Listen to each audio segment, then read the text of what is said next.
What's up everyone? John Rettinger from Techno Buffalo here with an unboxing of the HTC Vivid. This is one of the two brand new 4G LTE devices for AT&T. These are true 4G speeds, which should be blazingly fast if you're lucky enough to live in one of the LTE markets. Let's go ahead, dig in, see if it lives up to the hype.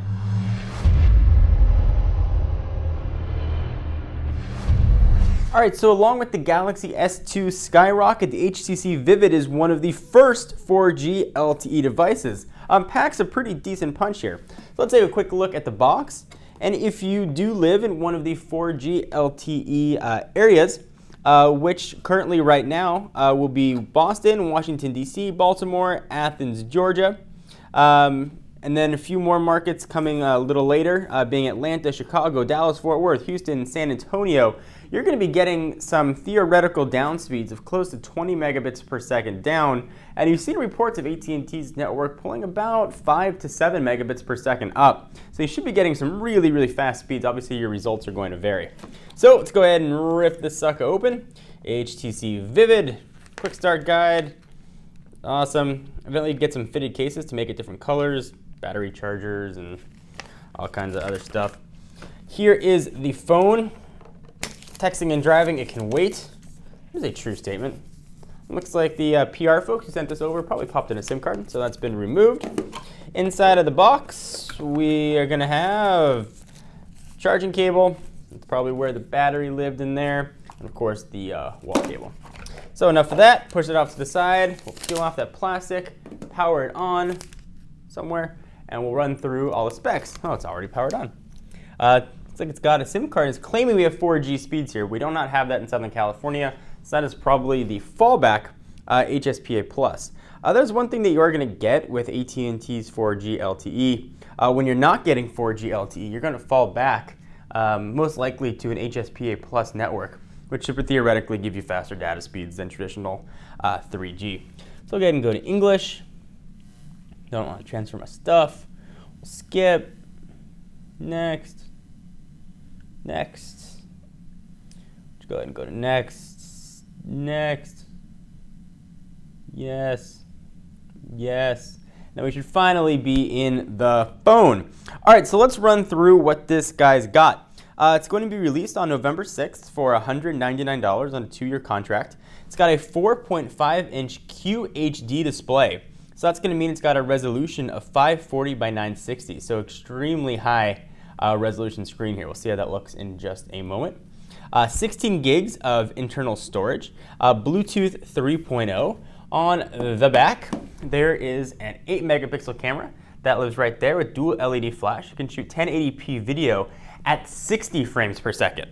Generally, we have 30 frames per second, so double the frames per second. Not the only camera that lives here. There's also a 1.3 megapixel front-facing shooter. It's being powered by Android 2.3.4 with HTC Sense. It's got a 1.2 gigahertz dual-core processor, stereo FM radio with RDS, a 1620 milliamp hour battery, and actually over a gig of RAM. So 1024 megabytes if you're keeping track at home. So let's take a quick look at the phone. Let's explore what we got going on here. So HTC Sense, we've seen that before. Seem to be pretty zippy moving along. Let's go ahead and jump into settings. Then we'll take a look at some of the phone and see what else we got. Scroll on down to the bottom, about phone.